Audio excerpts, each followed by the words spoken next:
Top news. TDP అధినేత చంద్రబాబు రాజుపేట వద్ద హంద్రీనీవా కాలువను పరిశీలించి ఆశ్చర్యపోయారు. గత నెలలో సీఎం జగన్ హంద్రీనీవా నీళ్లు విడుదల చేసిన ఘట్టం ఓ సినిమా చిత్రీకరణను మించిపోయిందని అన్నారు. ఏ డైరెక్టర్ కూడా ఇలాంటి సెట్టింగ్ వేయించి ఉంటారు. ఏ హీరో కూడా ఇంత యాక్టింగ్ చేసి ఉండడు. ఒక గేటు, దాని పక్కన ఒక బటన్, గేటు వెనకాల ట్యాంకర్లతో తెచ్చి పోసిన నీళ్లు. జగన్మోహన్ రెడ్డి వచ్చాడు, హంద్రీనీవా నీళ్లు అన్నాడు, పెద్ద ప్రాజెక్ట్ అన్నాడు, బటన్ నొక్కి ఫోటోలు దిగి వెళ్లిపోయాడు. కట్ చేస్తే కాలువలో నీళ్లు ఇంకిపోయాయి. సాయంత్రమే అధికారులు వచ్చి గేట్లు తీసుకుపోయారు. ఇది కథ అంటూ చంద్రబాబు వివరించారు. దాంతో ముఖ్యమంత్రి చేసిన పని అంటే ఆ రోజు సాయంత్రమే ఎంత దుర్మార్గుడు అంటే ఆయన వెళ్ళాడు, ఆఫీసర్లు గేట్లు కూడా తీసుకొని వెళ్తున్నారు. అంటే రెంట్కి తీసుకొచ్చారు సినిమాల సెట్టింగ్స్ వారిగా. అంటే ప్రాజెక్టు విషయంలో ఇంత గొప్ప యాక్టర్లు ఉంటారని, ఇంత యాక్టింగ్ చేస్తారని, సినిమా సెట్టింగ్లు పెట్టి సృష్టిస్తారని, ఇలాంటి ముఖ్యమంత్రి కూడా వస్తాడని కథ రాసేవాడికి తెలియదు, డైరెక్టర్ ఊహించుకోలేదు, ఆ ప్రొడ్యూసర్స్ కూడా అంతుబట్టని కథ ఇది. అడ్డంగా దొరికాడు. ఆ రోజు ఇక్కడ ఒక హెలికాప్టర్ హెలిప్యాడ్, మళ్ళా అక్కడ శాంతిపురం పక్కన ఆడొక హెలిప్యాడ్. ఈ మహానుభావుడు భూమి మీద కుప్పం భూమి మీద నడిస్తే ఆయన అరిగిపోతాడు. లేకపోతే ఇది పాపం ల్యాండ్, ఆయన పుణ్యాత్ముడు గారు దేవుడు వచ్చాడు కాబట్టి ఇక్కడ ఎక్కడ ఉండకూడదు అనమాట. ఇక్కడ దిగి ఆడ వరకు మళ్ళీ హెలికాప్టర్లు వెళ్ళి ఆడ ఒక మీటింగ్ అడ్రస్ చేసి దానికి మొత్తం బస్సులన్నీ, ఆర్టీసీ బస్సులు, ప్రైవేట్ బస్సులు, స్కూల్స్ బంద్ అన్నీ చేసి ఈయన చేసిన ఘనకార్యానికి ఇక్కడి నుంచి మళ్ళా వెళ్ళి నన్ను ఓడిస్తానంట. అంటే ఏంటి ఆ అఘాయిత్యాలేంటి, ఈ ప్రవర్తన ఏంటి, ఎంత జుగుప్సగా ఉంది. చీకొడతారు పబ్లిక్, అసహించుకుంటారని ఇంగిత జ్ఞానం కూడా లేకుండా ఎలాంటి డ్రామాలు ఆడారు. మొత్తం డ్రామాలే ఆడుతున్నాడు ఈ ముఖ్యమంత్రి. ఈ డ్రామా కంపెనీ 5 ఏళ్లు నడిపారు. ఇప్పుడు డ్రామా కంపెనీ మూసేసే పరిస్థితికి వచ్చారు. తొందరలోనే శాశ్వతంగా ఈ డ్రామా కంపెనీని మూసేసి రాష్ట్రాన్ని వీళ్ళ బారి నుంచి విముక్తి చేసుకుంటారు. అందుకే నేను ఇక్కడ చూపించాలని వచ్చాను. రేపు ఎల్లుండి వస్తానంట మళ్ళా కుప్పానికి. ఏ ముఖం పెట్టుకొని వస్తాడో నాకైతే అర్థం కావడంలా. ఇప్పుడంతా బస్సు యాత్రలో వస్తాడంట, ఇప్పుడు విమానయాత్రలు తిరిగాడు. ఎక్కడ హెలికాప్టర్స్ అక్కడ కిందనంతా చెట్లు కూడా వేశారు. ఆయన హెలికాప్టర్లు దిగితే రోడ్లన్నీ బంద్ చేశారు, స్కూల్స్ బంద్ చేశారు. ఇప్పుడు రోడ్డు మీద వస్తున్నా అంట. అంటే ఇప్పుడు ఇండ్లు బీకేస్తారు. మొన్న వరకు చెట్లు బీకేశారు, ఇప్పుడు ఇండ్లు కూడా బీకేస్తారు. అంటే ఇంత అరాచకమైన పాలన, దుర్మార్గమైన పాలన నా జీవితంలో ఎప్పుడు నేను చూడలేదు. దీన్ని నేను చాలా తీవ్రంగా ఖండిస్తున్నా. నిర్లక్ష్యం ఉండొచ్చు కానీ ఇంత కక్షగట్టి చేయాల్సినంత నిర్లక్ష్యం ఉండడం మంచిది కాదు.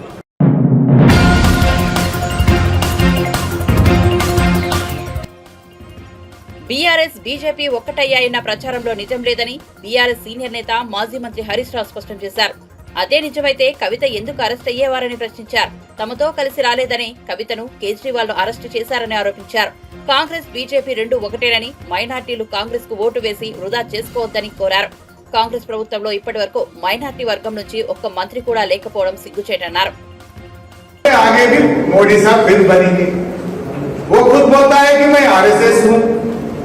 ये आरएसएस मुख्यमंत्री को वोट देंगे क्या? सोचिए, गलत बात बोले ये लोग। आज कविता जी को क्यों अरेस्ट करें? केसीआर साहब ने बीजेपी से अलायंस नहीं करे बोल के कविता जी को आज अरेस्ट करे। अगर से हम मिल लिए तो कविता जी को क्यों अरेस्ट करते? केजरीवाल साहब को क्यों अरेस्ट करते? आप सोचो, दिल्ली में राहुल गांधी क्या बोल रहा? केजरीवाल का जो अरेस्ट है, ये जो लिकर पॉलिसी है, ये अरेस्ट गलत है बोल के राहुल गांधी बोलता। यहाँ रेवंत रेड्डी क्या बोलता? ये लिकर पॉलिसी में हम फंस गए, ये गलत है बोलते। रेवंत रेड्डी का बात एक है, राहुल गांधी का एक बात एक है। रेवंत रेड्डी साहब जो मोदी साहब बोलते वो सही नहीं बोल रहा। राहुल गांधी क्या बोल रहा? जो मोदी साहब लिकर पॉलिसी में केजरीवाल साहब का, कविता जी का जो अरेस्ट है वो गलत है बोल के राहुल साहब बोल रहा। अब किसका सही है? रेवंत रेड्डी ने किसी का साथ काम कर रहा, ये राहुल गांधी का बात सही बोलता या मोदी साहब का बात सही बोलता? आज क्या बोल रहे हैं राहुल गांधी? जो केजरीवाल साहब को जो लिकर पॉलिसी में अरेस्ट कह रहे वो गलत है बोल के राहुल गांधी जी ने बोल रहे, लेकिन रेवंत रेड्डी साहब बोल रहे सही करे, कविता जी को अरेस्ट करे बोल के बोल रहे। ये लोग समझना चाहिए। दूसरी बात, इस राज्य में, इस दुनिया में हर कोई जानते हैं अदानी साहब कौन है। अदानी साहब मोदी साहब का दोस्त है, ये तो हर कोई बोलते हैं। राहुल गांधी ने क्या बोलता है?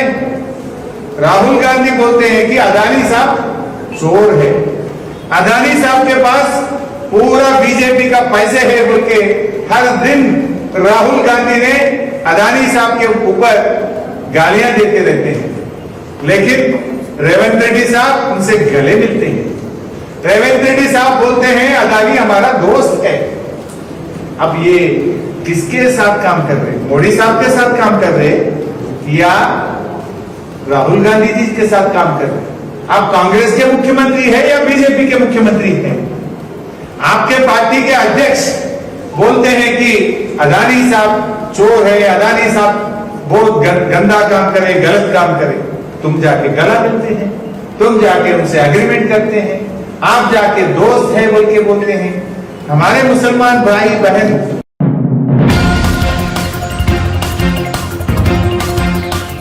జనసేనాని పవన్ కళ్యాణ్ సొంత పార్టీకి భారీ విరాళం అందించారు. జనసేన పార్టీ కోసం తన సొంత డబ్బు 10 కోట్లు విరాళంగా ఇచ్చారు. ఈ మేరకు విరాళం చెక్కులను జనసేన పార్టీ ప్రధాన కార్యదర్శి నాగబాబు సమక్షంలో పార్టీ కోశాధికారి ఏవి రత్నంకు అందజేశారు.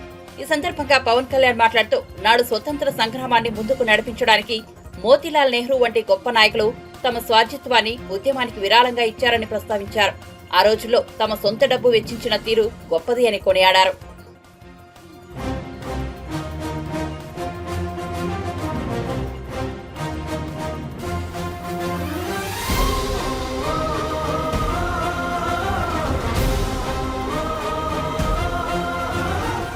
స్వాతంత్ర ఉద్యమ సమయంలో డబ్బులు సంపాదించిన పెద్ద పేరున్న లాయర్లు మోతీలాల్ నెహ్రూ గారు కానీ స్వార్జితం నుంచి వచ్చిన డబ్బుని ఉద్యమాల కోసం ఖర్చు పెట్టేవాళ్ళు, స్వాతంత్ర ఉద్యమాల కోసం. అలాగే వారి ప్రేరణతోనే నేను సినిమాల ద్వారా నాకు వచ్చిన స్వంత నిధుల్ని ఎప్పటికప్పుడు పార్టీకి ఇస్తూనే ఉంటాను. దాంట్లో భాగంగానే పార్టీ నిర్వహణ నిమిత్తం 10 కోట్ల రూపాయలు నా సొంత నిధుల్ని మా పార్టీ ట్రెజరర్ శ్రీ రత్నం గారికి అందజేశాం. ఇప్పుడు ఎన్నికల నిర్వహణ లేదంటే ఒక పార్టీని నడపడం చాలా డబ్బుతో కూడుకున్నది. నేను చాలామంది నా కోసం 200 రూపాయలు, 500 రూపాయలు, 1,00,000 రూపాయలు ఇచ్చే ఒక బేల్దారి మేస్త్రి కానీ వీళ్ళందరూ నాకు చాలా ప్రభావితం చేసే వ్యక్తులు. 500-600 రూపాయలకి కూలి చేస్తే నాకు ప్రతిరోజు 100 రూపాయలు పంపించే రైతు కూలీలు ఉన్నారు. సో వాళ్ళే అంత బలంగా పార్టీకి అండగా ఉన్నప్పుడు ఆర్థికంగా నా వంతు కృషిగా నేను కూడా దాదాపు 40-50 కోట్ల పైన ట్యాక్స్ కట్టాను లాస్ట్ 5-6 సంవత్సరాల్లో. అందుకని నేను కూడా మిగతా సంపాదన పార్టీకి నేను అందజేస్తూ వచ్చాను. దాంట్లో భాగంగానే ఇప్పుడు 10 కోట్ల రూపాయలు అందజేశాను. మనస్ఫూర్తిగా ఇది పార్టీకి అండగా ఉంటుంది ఈ నిధులు అని చెప్పి రత్నం గారికి తెలియజేసుకున్నాను. Thank you sir. Thank you.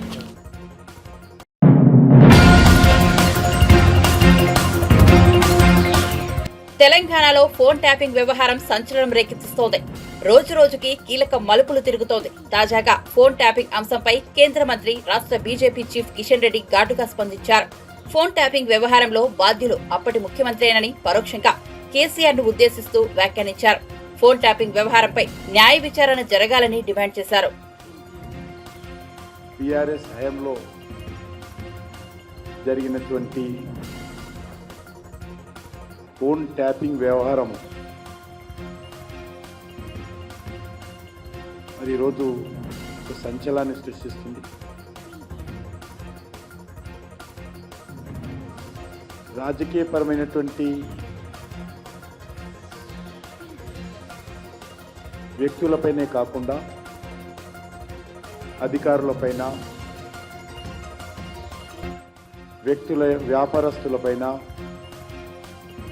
వ్యాపారస్తుల వ్యక్తిగత జీవితాలకు సంబంధించినటువంటి కార్యక్రమాలపైన ఫోన్ ట్యాపింగ్ చేసి పోలీస్ అధికారులు ఒక మాఫియాగా ఏర్పడి మరో రోజు బీఆర్ఎస్ మాఫియా రాజ్యంలో ఒక వెలుగునటువంటి అధికారులు దానిపైన సమగ్రమైనటువంటి చర్యలు తీసుకోవాల్సిందిగా నేను ఈ సందర్భంగా పోలీసు అధికారులను కోరుతా ఉన్నాను. భారతీయ జనతా పార్టీ కార్యకర్తలు, నాయకులు, మా ఆఫీసులో పనిచేసేటువంటి సిబ్బంది అందరిపైన కూడా ఫోన్ ట్యాపింగ్ చేసినట్టు ఆధారాలు బయటపడతా ఉన్నాయి. దీనిపైన కఠినంగా వ్యవహరించాలి. ఏమాత్రం కూడా మరి నిర్లక్ష్యం చేయకుండా రాజ్యాంగం కల్పించినటువంటి పౌరుల ప్రాథమిక హక్కులు భంగం కలిగే విధంగా వ్యవహారం చేశారు. దేశ భద్రత కావచ్చు, ఉగ్రవాద యాంగిల్లో కావచ్చు, ఆ రకమైనటువంటి దాంట్లోనే ఫోన్ ట్యాపింగ్ చేయడానికి అవకాశం ఉంది. అది కూడా ముందస్తు అనుమతులు ఉన్నతాధికారుల దగ్గర తీసుకున్న తర్వాతనే చేయాలి. కానీ అది కాకుండా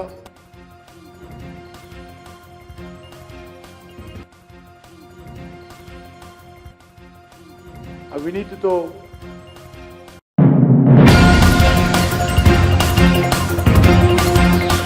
సార్వత్రిక ఎన్నికలు సమీపిస్తుండటంతో అధికార వైఎస్ఆర్సీపీ ఓటర్లను ప్రలోభాలకు గురిచేసే కార్యక్రమాలకు తెరలేపింది. తాయిలాలు పంచి ఓట్లు కొనుగోలు చేసే ప్రక్రియ ప్రారంభించింది. రేణుగుంట మండలం రామకృష్ణాపురం సమీపంలో భారీగా జగన్ ఫోటో ముద్రించిన గడియారాలు, గొడుగులు లాంటి వస్తువుల లోడుతో ఉన్న లారీని టీడీపీ నేతలు పట్టుకున్నారు. వీటిని ఎన్నికల అధికారులు స్వాధీనం చేసుకున్నారు.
రేవంత్ రెడ్డి ఇక్కడ భయపడే వాళ్ళు ఎవరూ లేరు, వెంట్రుక కూడా పీకలేవంటూ BRS working president KTR Telangana ముఖ్యమంత్రిపై తీవ్ర స్థాయిలో మండిపడ్డారు.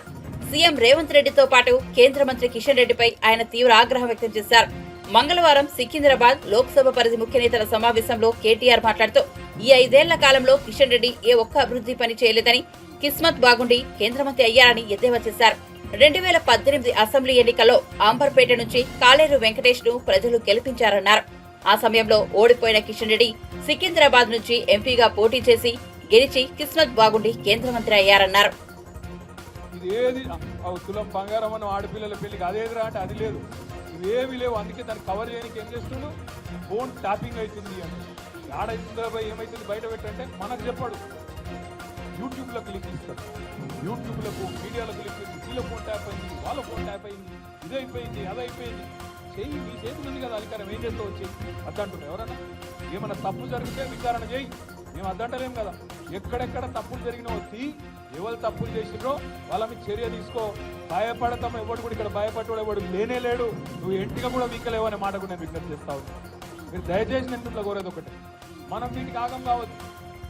100 రోజులల్లా అస్సలు పనిచేసే తెలివేమో లేదు, కరెంట్ ఇచ్చే ముఖం లేదు, మంచిళ్ళు ఇచ్చే ముఖం లేదు, రైతు బంద్ చేసే ముఖం కాదు, రైతులు చస్తుంటే రైతుల పొలాలు ఎండుతుంటే ఆడ పోయే తెలివి లేదు. కొద్దికి ఇసుకదంతా, ఓదికు రైస్ మిల్లర్లను పిలిచి బెదిరించుడు, ఓదికు క్రషర్లను పిలిచి బెదిరించుడు, ఓదికు బిల్డర్లను పిలిచి బెదిరించుడు. మాకు పార్లమెంట్ ఎన్నికలకు పైసలు కావాలి, ఢిల్లీకి కప్పం కట్టాలి అని 2000 కోట్లు ఇప్పటికే మెల్లగా జమ చేసుడు. ఆ జమ చేసుడు బయటికి రాకుండా ఏం చేయాలి? ఫోన్ ట్యాపింగ్ అవుతుంది, ఈ స్కామ్ అవుతుంది, గొర్రెల స్కామ్ అవుతుంది, బర్రెల స్కామ్ అవుతుంది అని టీవీలలో నింపాలి, మన నెక్కులన్నీ ఖరాబ్ చేయాలి. అసలు కథ ఏంటి? ఇద్దరేమో ఇసుక స్కామ్లో ఒక మంత్రి దొరుకుతాడు, ఇంకో దగ్గర రైస్ మిల్లర్లో ఇంకో మంత్రి బెదిరిస్తాడు, ఇంకో దగ్గర క్రషర్ల మీద దాడులు చేసుకుంటా అక్కడ పైసలు వసూలు చేస్తారు, ఇక్కడ బిల్డర్ల మీద దాడులు చేసుకుంటా ఇక్కడ పైసలు వసూలు చేస్తారు. నేను అడుగుతున్నా రేవంత్ రెడ్డి, హైదరాబాద్ పరిధిలో ఇలా నువ్వే మున్సిపల్ మంత్రివి, నేను ఇదివరకు మొన్నటిదాకా నేను డిసెంబర్ దాకా నేను మంత్రిగా ఉంది కాబట్టి నాకు తెలుసు డిపార్ట్మెంట్లో ఏం జరుగుతుందో నాకు కూడా తెలుసు. ఇవాళ నేను అడుగుతున్నా, గత 3 నెలలుగా హైదరాబాద్లో బిల్డింగ్ పర్మిషన్ ఎందుకు వస్తలేవు? ఏ కారణం చేత బంద్ పెట్టినావు? బిల్డర్లను పిలిచి బెదిరించి మీరు పైసలు కడితేనే పర్మిషన్ ఇస్తా అంటున్నమాట వాస్తవం కాదా? ఢిల్లీకి 2500 కోట్లు సామంతరాజు కాబట్టి ఢిల్లీకి కప్పం కట్టాలి కాబట్టి ఇవాళ అక్కడ 2500 కోట్లు జమ చేసి కట్టినమాట వాస్తవం కాదా? ఈ దోపిడి సొమ్ము కాదా? ఇలా నువ్వు మాట్లాడతావు, ఈ తప్పు జరిగింది ఆ తప్పు జరిగింది అని బోగస్ ముచ్చట్లు, కేసీఆర్ని తిట్టుడు, అడ్డమైన ఛానళ్లలో ప్రచారాలు చేసుడు, పబ్లిక్ దిమాగ్ అంతా ఫిరాయించిపోయేటట్టు అడ్డమైన మాటలు మాట్లాడు, అసలు మాటలు మాట్లాడు. ఈ మధ్యలో మీకు తెలుసు హైదరాబాద్లో ఏం జరిగిందో పద్మారావు గారు కూడా మన కేసీఆర్ గారు చెప్పినారు, గోపి గారు కూడా చెప్పినారు. హైదరాబాద్లో మనం ఉన్నప్పుడు 20,000 లీటర్లకు ఫ్రీ నీళ్ల కోసం 11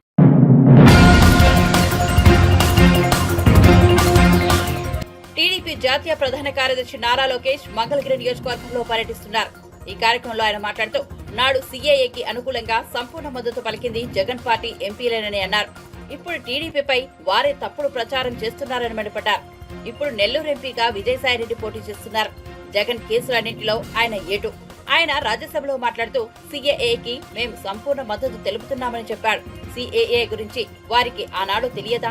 ఆ చట్టం గురించి సందేహాలు ఉంటే ఎందుకు అనుకూలంగా ఓటేశారని, ఇప్పుడెందుకు దుష్ప్రచారం చేస్తున్నారని నిలదీశారు. అన్నా ఫస్ట్ మీకు తెలిసింది, సీఏకి అనుకూలంగా ఓటేసింది ఎవరన్నా? వైకాపా ఎంపీలో. మీకు వీడియో పెడతా. ఇప్పుడు నెల్లూరు ఎంపీగా నిలబడుతున్నారు విజయసాయిరెడ్డి గారిని, పిల్లిగడ్డం. ఆయన జగన్ కేసులో మొత్తం ఏటు. ఆయన ఏంటంటే రాజ్యసభలో మాట్లాడుతూ సంపూర్ణ మద్దతు మేము తెలుపుతున్నాం అని చెప్పాడు. అంటే ఆనాడు తెలీదా వాళ్ళకి? ఆనాడు డౌట్ ఉంటే ఎందుకు ఓటేశారు, ఇప్పుడు ఎందుకు దుష్ప్రచారం చేస్తున్నారు? నేను సభాముఖంగా అడుగుతున్నా, ఎవరు చెప్పారండి మైనార్టీ సోదరులు భారతదేశం వదిలి వెళ్ళిపోవాల్సిన పరిస్థితి వస్తుందని? ఎవరు చెప్పారండి? ఏ పేపర్ చెప్పింది? సాక్షి పేపర్ చదివితే ఆరోగ్యానికి హానికరం అన్నా. సాక్షి పేపర్ చదివితే ఆరోగ్యానికి హానికరం, సాక్షి టీవీ చూస్తే మన గుండెపోటు వస్తుంది. దయచేసి రెండు చూడదు, అది ఫేక్ న్యూస్. ఎవరు చెప్పలా, మోడీ గారు చెప్పలా, పవన్ అన్న చెప్పలా, బాబు గారు చెప్పలా. దయచేసి దుష్ప్రచారం నమ్మద్దు. నేను చెప్తున్నా, మీరు అడిగారు, తప్పనిసరిగా పెద్దలు చెప్తాను. సరైన వేదికలో హామీ కూడా ఇప్పించే బాధ్యత నాది. మీరు అది క్లారిటీగా ఉండండి.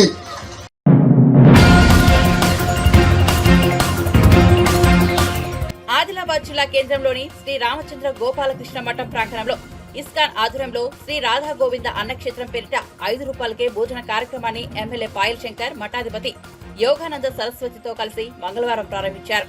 ఈ సందర్భంగా ఆయన మాట్లాడుతూ నిరుపేదలు ఆకలితో ఉండొద్దనే లక్ష్యంతో ఇస్కాన్ సంస్థ చేపడుతున్న ఈ కార్యక్రమాన్ని ఆయన అభినందించారు. ప్రతిరోజు మధ్యాహ్నం 1 గంట నుంచి 2 గంటల మధ్య ఈ కార్యక్రమం ఉంటుందని నిర్వాహకులు తెలిపారు.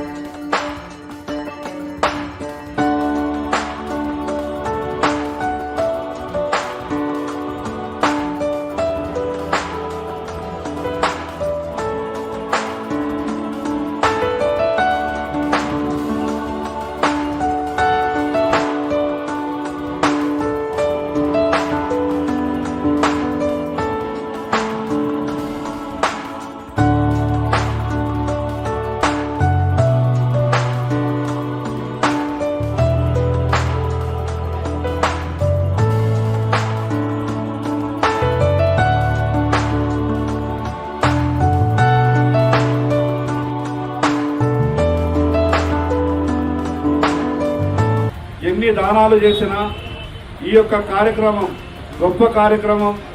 ఇది ఇంతటితో కాకుండా రేపు రాబో రోజులలో రైతులకు సంబంధించినటువంటి ప్రత్యేక కార్యక్రమాన్ని కూడా తీసుకోవాలన్న ఆలోచనతో ఉన్నాం. అందరికీ అన్నం పెట్టేటటువంటి అన్నదాతలు మార్కెట్కి వచ్చినప్పుడు మరి ఖరీదైనటువంటి హోటల్ భోజనం చేసి ఆరోగ్యంగా లేనటువంటి ఆ యొక్క భోజనాలు చేసి అనారోగ్యానికి గురయ్యేటటువంటి బదులు వారికి కూడా మంచి భోజనం అందించాలన్నటువంటి ఆలోచన భవిష్యత్తులో కూడా ఉంది. ఇటువంటి కార్యక్రమాలు ఎవరు చేపట్టినా పాయల్ శంకర్ ఫౌండేషన్ తరఫున మాకు ఎంత శక్తి ఉంటే ఆ శక్తి కొలది మేము కూడా వెంట ఉండడానికి ప్రయత్నం చేస్తాం.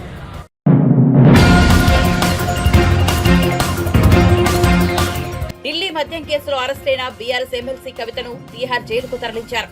ఈడీ అధికారులు మంగళవారం ఆమెను రౌస్ అవెన్యూ ప్రత్యేక కోర్టులో హాజరుపరిచారు. ఆమెకు న్యాయస్థానం 14 రోజుల జ్యుడిషియల్ రిమాండ్ను విధించింది. దీంతో ఆమెను మధ్యాహ్నం జైలు వ్యాన్లో తీహార్ జైలుకు తరలించారు. ఏప్రిల్ 9వ తేదీ వరకు జైల్లో ఉండనున్నారు. ఆ తర్వాత కోర్టులో హాజరుపరచవలసి ఉంటుంది. కవితను ఈడీ అధికారులు హైదరాబాద్ లోని ఆమె నివాసంలో 12 రోజుల క్రితం అరెస్ట్ చేశారు. అరెస్టు చేసిన మరుసటి రోజు ఆమెను రౌస్ అవెన్యూ కోర్టులో హాజరుపరిచి 10 రోజుల పాటు తమ కస్టడీకి అప్పగించాలని ఈడీ కోరింది. న్యాయస్థానం ఆమెను తొలుత 7 రోజులు, ఆ తరువాత 3 రోజులు ఈడీ కస్టడీకి అప్పగించింది. తిరిగి న్యాయస్థానంలో ప్రవేశపెట్టడంతో ఆమెకు జ్యుడిషియల్ రిమాండ్ విధించింది.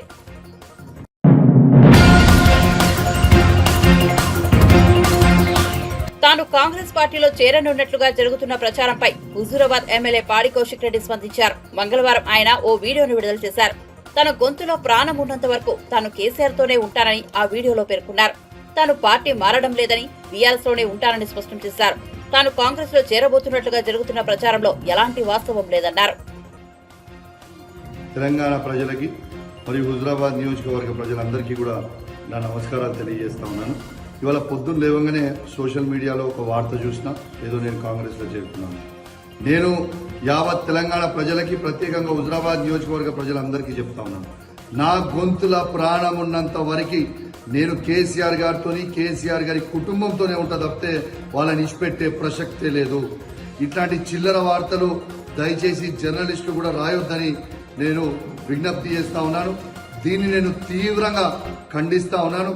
ఇట్లాంటి వార్తలు రాసిన జర్నలిస్టులు అందరి మీద ఖచ్చితంగా లీగల్ యాక్షన్ తీసుకుంటా, లీగల్ నోటీస్ పంపుతా, పరువు నష్ట డాబా కూడా వేస్తా అని చెప్పి తెలియజేస్తూ, ఇట్లాంటి చిల్లర వార్తలని ఎవరు కూడా నమ్మొద్దని విజ్ఞప్తి చేస్తూ సెలవు తీసుకుంటా ఉన్నాను. జై తెలంగాణ, జై కేసీఆర్.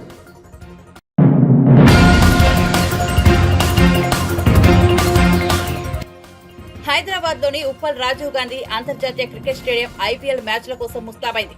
బుధవారం హైదరాబాద్, ముంబై మధ్య మ్యాచ్ జరగనుంది. ఈ మ్యాచ్ కోసం ఇప్పటికే హైదరాబాద్ క్రికెట్ అసోసియేషన్ అన్ని ఏర్పాట్లు పూర్తి చేసింది. వచ్చే నెల 5న చెన్నై, హైదరాబాద్ మధ్య మ్యాచ్ జరగనుంది. ఈ మ్యాచ్ల నేపథ్యంలో రాచకొండ పోలీసులు కట్టుదిట్టమైన భద్రతా ఏర్పాట్లు చేశారు.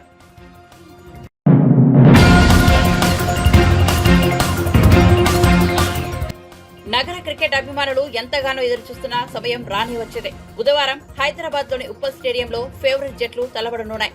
దీంతో పెద్ద సంఖ్యలో అభిమానులు మ్యాచ్ చూసేందుకు తరలివచ్చేందుకు సిద్ధమయ్యారు. బుధవారం రాత్రి ముంబై ఇండియన్స్ జట్టుతో సన్ రైజర్స్ హైదరాబాద్ జట్టు తలపడనుంది. ఈ నేపథ్యంలో ఉప్పల్ స్టేడియంలో మ్యాచ్ కోసం పోలీసులు భారీ భద్రతా ఏర్పాట్లు పూర్తి చేస్తున్నారు. 2500 మంది పోలీస్ సిబ్బందితో బందోబస్తు ఏర్పాటు చేయనున్నట్లు రాచకొండ పోలీస్ కమిషనర్ తరుణ్ జోషి తెలిపారు. స్టేడియం వద్ద 360 సీసీ కెమెరాలు ఏర్పాటు చేసినట్లు వెల్లడించారు. సీటింగ్ సామర్థ్యం 39,000 ఉందని, స్టేడియం లోపల కూడా భారీగా పోలీసులను మోహరిస్తారని చెప్పారు. Then parking places, we have provided sufficient parking places. Our experience is generally about 4,000 four-wheelers and about 6,000 two-wheelers is general observation going by the capacity of the stadium. Plus kontamandi metro dwara vastaru, kontamandi bus dwara vastaru. So going by that, we have made sufficient parking arrangements both for the two-wheelers as well as for the four-wheelers. The car pass holders for the outer gates 1 and 2. So they must go and park their vehicles from Ramantapur side. They should come. That is LG go down and Modern Bakery side. And inside area there are two parkings. That is parking A and parking B. So akada parking cheyali. So those who are having the tickets and the passes for outer gate number 1 and 2. Similarly, for the physically challenged spectators, for their convenience, we request them to enter from Ramantapur side, and they can park their vehicles in parking B, and from there they can enter from service entry, that is gate number 3, which is the service entry. So from there they will be allowed to enter. This is only for the physically challenged spectators. Then other people, the viewers who are holding the gallery passes for G4 to G10, they should enter from Hapsiguda side, that is Hapsiguda local main road side. That is on the corner that Ek Minar Mosque is there, from that side, and they can park their vehicles at IALA parking lot.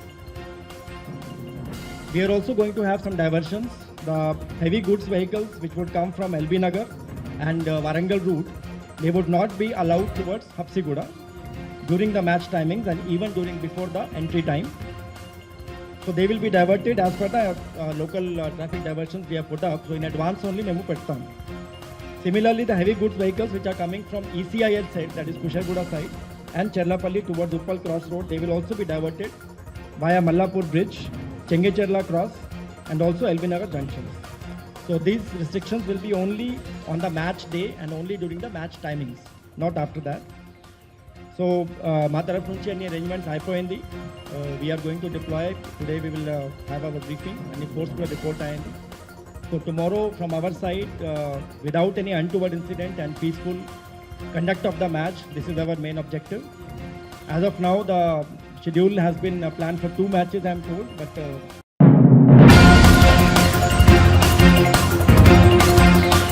బిడ్డ పుట్టిన తర్వాత తొలిసారిగా రామ్ చరణ్ తాజాగా తిరుమల శ్రీవారిని దర్శించుకున్నారు. తన పుట్టినరోజు పురస్కరించుకుని అత్తామామలు, భార్యా బిడ్డలతో సహా ఆయన తిరుమలకు వచ్చారు. స్వామివారి సుప్రభాత సేవలో పాల్గొన్నారు. మరోవైపు రామ్ చరణ్ ను పలకరించేందుకు భక్తులు ఉత్సాహం చూపించారు. ఆలయం నుంచి బయటకు వచ్చిన రామ్ చరణ్ దంపతులను చూసేందుకు అభిమానులు పెద్ద ఎత్తున తరలివచ్చారు.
శివ మీరు అటాచ్ చేస్తున్నారు శివ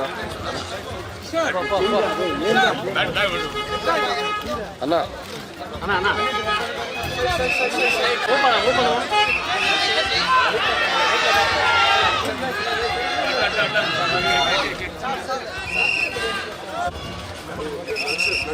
ఓకే సార్ கொஞ்சம்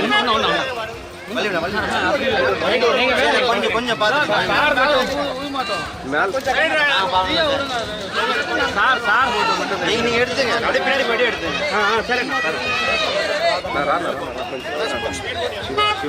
நான் கால் பார்த்து கொஞ்சம் ஓரம் வாங்க. உங்க கால் பார்த்துங்க, உங்க கால் பாருங்க. கால் అంటే చూసుకో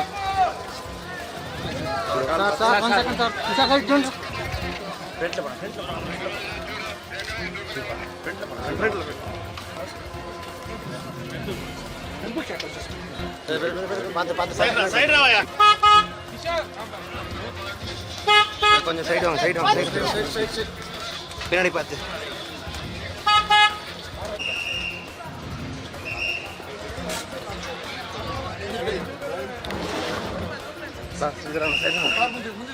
சார்